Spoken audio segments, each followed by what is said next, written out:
Maupay nga oras sa iyong tanalida, orog nito na akong mga followers, share na lang po ng aking mini vlog. Ito nga pala si Boso Jerry nagsasabi iyo nga maupay nga adlaw hayong tanalida. Yan na at akong video, kinadi ako yan na ito na akong tiyuhin nga diha.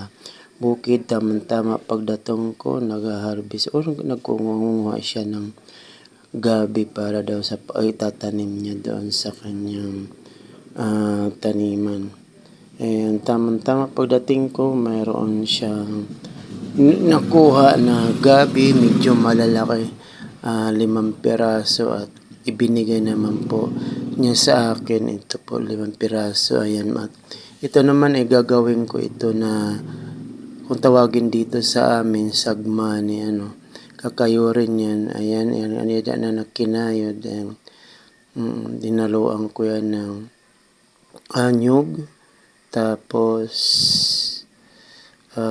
sukal, at saka anis. Ayan yung gabi na pinagkayuran ko. Tapos ayan naman yung kinayod na siya. Yan ang ipaano ko dyan, yung titimpla asukal. Ang mapapansin nyo, asukal kasi yung siguro mga 1/8 dyan, 1/8 kasi nati ko yung 1/4 na asukal. Ayan, konti na lang ang natira, di ko alam kung basta yan na. Tapos lalagyan ko ng anis. Nilagyan ko rin yung konting nyug yan. Hindi ko lang naipakita yung nyug. Tapos yan naman, hahaluin ko yan. Nahaluin ko yan siya. Haluin ng maigi. Kikita nyo yan, nahalo ko. Ayan. Para mamix o may halo yung dry ingredients saka yung wet ingredients, no. Ayan siya. Halo lang ng halo hanggang maano siyang maigi. May halo siya. Ayan.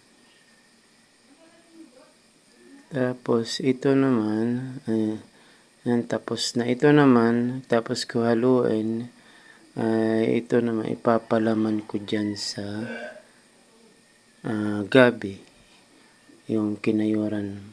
Kasi yan ang kinayod, kasi naman ang niya, kinayuran. Papalaman ko naman dyan. Ayan.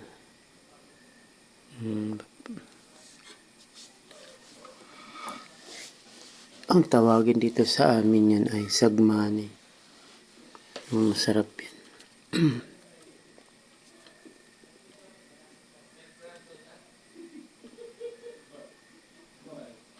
Yan lang yan. Oo. Kailangan din yan ay isiksik mo maigi para mag-eksakto yung kasi minsan mag-i-excess yung palaman na yan pag hindi inayos yung palaman. Tapos yan, tatakip na siya. Tatawin yan siya. Yan. Yan. 5 piraso yan siya. Lahat yan ginawa o nilagyan yan. Mga nilagyan ko na pinagtakip. Tapos ilalagay ko na yun sa kaldero. Ayan. Sinabawan ko ng pangalawang gata. Tapos meron siyang unang gata. Yan ang isasabaw ko naman pag malapit na siya maluto. Ayan. Lagyan ko pa yan ng asukal. Ayan na ang luto. Masarap yan. Thank you. Bye-bye.